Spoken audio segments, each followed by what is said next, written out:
Hello friends. आज हम फूल के बारे में जानेंगे, यानी कि फ्लावर।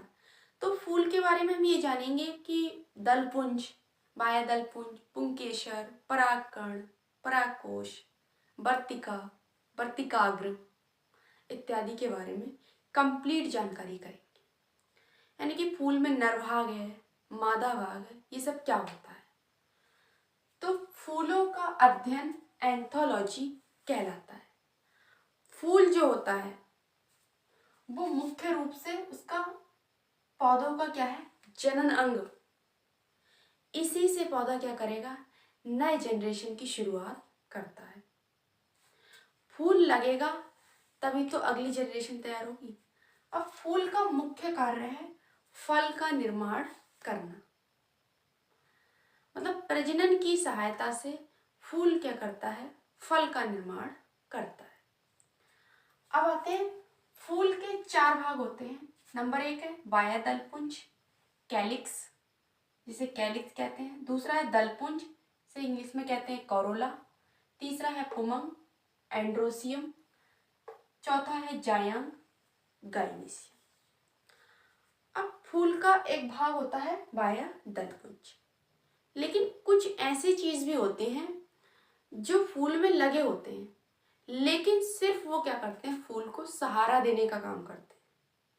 जैसे आप ये देख रहे होंगे नीचे वाला भाग पैसियोल, या हिंदी में इसको कहते हैं वृंत। तो वृंत जो होता है वो क्या करता है, हेल्प करता है फूल को डाली से निकलने में। अब इसी में आप ये देख रहे होंगे, इसके ऊपर ये गोल वाला भाग पुष्पासन है। तो पुष्पासन मतलब पुष्प का आसन, यानी कि संपूर्ण पुष्प के चारों भाग क्या रहेंगे, पुष्पासन पर रहेंगे। आसन मतलब पुष्प के जो भी पार्ट है वो इस आसन पर बैठे रहेंगे। अब इस पुष्पासन को इंग्लिश में क्या कहते हैं, थैलेमस कहते हैं। आगे हम नंबर 1 पढ़ेंगे यहाँ पर बाह्य दलपुंज यानी कि कैलिक्स क्या है। तो जब फूल क्या रहता है, कली अवस्था में रहता है। आप यहाँ पर देखिए, इस टाइप से रहेगा आपका फूल।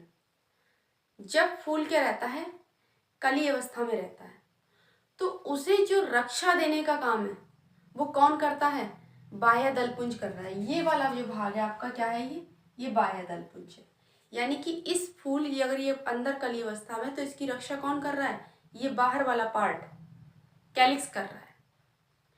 इस कैलिक्स के, यानी कि ये पूरा जो हरा वाला भाग दे रहा है ये कैलिक्स है, और कैलिक्स के एक भाग को क्या कहते हैं, सेपल्स कहते हैं।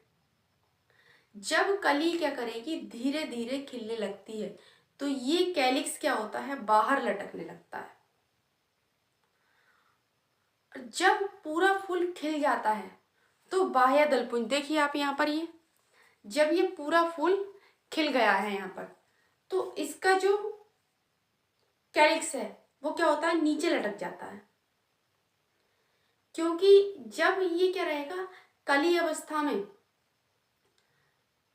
मतलब जब कली अवस्था में रहता है, तो यही क्या करता है, प्रकाश संश्लेषण यानी कि फोटोसिंथेसिस द्वारा कली को क्या करेगा, भोजन देगा। कौन देगा यहाँ पर, यानी कि यहाँ तो ये खिला हुआ है, लेकिन जब ये कली अवस्था में तो इसको भोजन कौन देगा, कैलिक्स देगा। तो फूल का पहला पार्ट आपको क्या हो गया होगा, अच्छे से समझ में आया होगा, ठीक है। अब हम जानते हैं, तो अच्छा इसका नाम जो है बाह्यदलपुंज क्यों पड़ा। तो बाह्यदलपुंज इसलिए पड़ा इसका नाम, जब फूल बना ही नहीं है तो जो इसके बाहर था, मतलब जब फूल नहीं बना था, ये जो था आपका कली वाली अवस्था में था, फूल नहीं बना था, तो इसका ये था बाहर वाला भाग ही तो था, तो इसलिए इसका नाम क्या पड़ गया, बाह्यदलपुंज। नेक्स्ट हम पढ़ेंगे, दूसरा आता है हमारा दलपुंज यानी कि कोरोला। तो कोरोला जो होता है वो फूल की क्या होती है, पत्तियां होती हैं। आप ये देख रहे होंगे, ये फूल की पत्तियां, आप इस फूल में देखिए, तो ये क्या है, ये फूल की पत्तियां होती हैं। जो क्या होती है, कई रंगों की होती है। अब गुलाब की यहाँ पर देख रहे होगे, मतलब गुलाबी भी होती हैं, लाल होती हैं, सफ़ेद होती हैं, और गेंदा में क्या रहती हैं, पीली। सूरजमुखी में भी क्या रहती हैं, पीली। तो ये जो रंग बिरंगी पत्तियां होती हैं, इन्हें हम कहते हैं दलपुंज। क्या कहते हैं जो रंग बिरंगी पत्तियां होती हैं, दलपुंज। अब दलपुंज के जो रंग होते हैं वो क्या होते हैं, अलग अलग होते हैं। इनका रंग जो है वो अलग अलग इसलिए होता है कि ये क्या करते हैं, भौरों को अपनी ओर आकर्षित करते हैं। कौन कर रहा है, इनका रंग अलग अलग जो है वो आकर्षित कर रहा है। और इन्हीं दलपुंज में क्या होती है, सुगंध होती है। कुछ फूल जो करते हैं ज्यादा सुगंध करते हैं, और कुछ क्या करते हैं, कम सुगंध करते हैं। तो जो फूल क्या होंगे, रात में खिलते हैं, वो सुगंध के द्वारा क्या करते हैं, मतलब कीटों को आकर्षित करते हैं। किसके द्वारा कर रहे हैं, सुगंध के द्वारा आकर्षित कर रहे हैं। यानी कि रात में खिलने वाला फूल ज्यादा सुगंधित होता है। जैसे रात में कौन कौन सा वाला फूल खिलता है, जैसे रात की रानी, तो वो क्या होगा, ज्यादा सुगंधित रहेगा। और जो क्या करेंगे, जो फूल दिन में खिलने वाले होते हैं वो कैसे होते हैं, रंग बिरंगे होते हैं। तो वो क्या करते हैं, रंगों के द्वारा कीड़े मकोड़ों को, यानी कि भौरा, तितली इत्यादि को क्या करते हैं, आकर्षित करते हैं। अब आप बताइए कि रात के समय में जो रंग बिरंगा फूल है, मतलब खिल के क्या होगा, उसका कोई फायदा नहीं है उसका खिलने का, रंग बिरंगे होने का। तो रात में जो भी फूल खिलते हैं उनका रंग कैसा होता है, सफेद होता है। ठीक है। अब यहाँ जो कैलिक्स का एक पार्ट था उसको हमने कहा था सेपल्स। अब यहाँ जो कोरोला का एक पार्ट है उसको कहते हैं पेटल। क्या कहते हैं उसको, पेटल। ये भी चीज समझ में आ गई होगी आपको। अब हम नेक्स्ट पढ़ते हैं, नंबर 3 पर आता है हमारा पुमंग, यानी कि एंड्रोसियम। अब पुमंग को याद कैसे रखें, तो पा से पुरुष और पा से पुमंग। क्या हो गया, पा से पुरुष और पा से पुमंग। तो फूल का नर भाग क्या होता है, पुमंग कहलाता है, और इसको इंग्लिश में कहते हैं एंड्रोसियम। अब पुमंग के क्या होते हैं, 3 भाग होते हैं इसके। कितने भाग होते हैं इसके पुमंग के, 3 भाग होते हैं। यहां पर पढ़ लेंगे। पहला भाग क्या होता है इसका, पुंकेसर। पहला भाग क्या है इसका, पुंकेसर। पुंकेसर को इंग्लिश में कहते हैं फिलामेंट। फिलामेंट। अब जो फिलामेंट होता है वो यहाँ पर जानेंगे हम। दूसरा भाग होता है इसका परागकोश। कौन सा होता है, परागकोश, जिसको कहते हैं एंथर। और इसका तीसरा भाग होता है परागकण। तीसरा भाग क्या होता है इसका, परागकण, जिसको कहते हैं पोलन ग्रेन। पोलन ग्रेन, ठीक है, क्या कहते हैं, पोलन ग्रेन। अब पुंकेसर की बात करें यहाँ पर, तो पुंकेसर कौन सा होता है, आप ये देख रहे होंगे, ये जो लंबा वाला भाग है यहां से निकला, ये क्या है आपका, फिलामेंट है। क्या है ये, फिलामेंट, इसी को कहते हैं पुंकेसर। अब हम आगे जानेंगे, दूसरा हमारा कौन सा है, परागकोश, यानी कि एंथर। तो आप आगे देख रहे होंगे, इसके फिलामेंट के आगे जाके जो गोल गोल वाला पार्ट है ये क्या है हमारा, एंथर है। क्या है ये हमारा, एंथर है।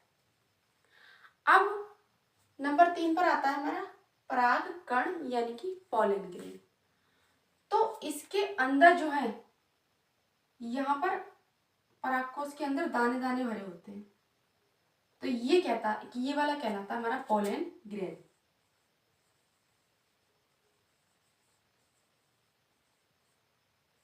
क्या कहलाता है, ये वाला अंदर वाला पार्ट कहलाता है हमारा पोलन ग्रेन।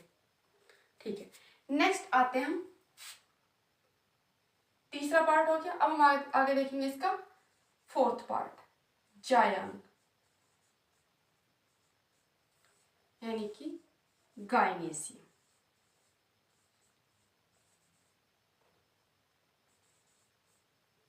गायनेसियम, तो गायनेसियम क्या है? गायनेसियम जो होता है वो फूल का मादा भाग है। कौन सा भाग है गायनेसियम? फूल का मादा भाग होता है। अब इसके भी क्या होते हैं? 3 पार्ट होते हैं, इसको भी जानेंगे अच्छे से। यहाँ पर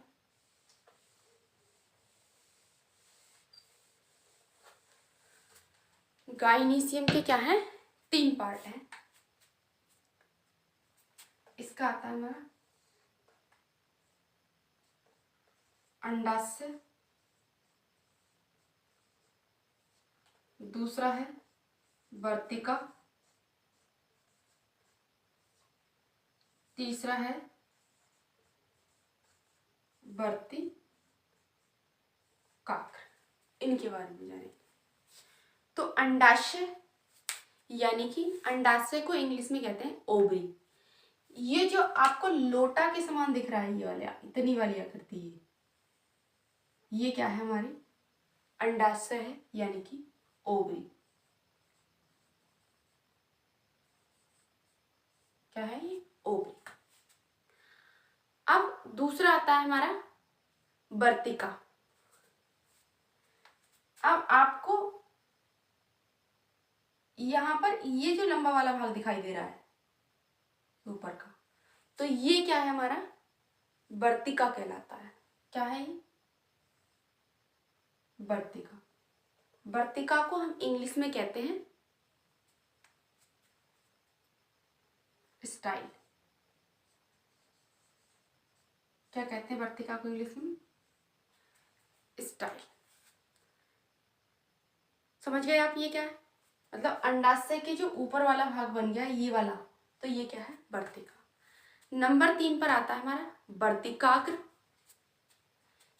तो वर्तिकाग्र क्या है? तो वर्तिका के जो एकदम ऊपर वाला भाग देख रहे हैं, ये वाला, तो ये क्या है? हमारा वर्तिकाग्र है। एकदम टॉप वाला भाग क्या हो जाएगा इसका? वर्तिकाग्र। और वर्तिकाग्र को इंग्लिश में कहते हैं हम स्टिग्मा। क्या कहते हैं? स्टिग्मा। आई होप आपको फूल यानी कि फ्लावर के बारे में अच्छी जानकारी हो गई होगी।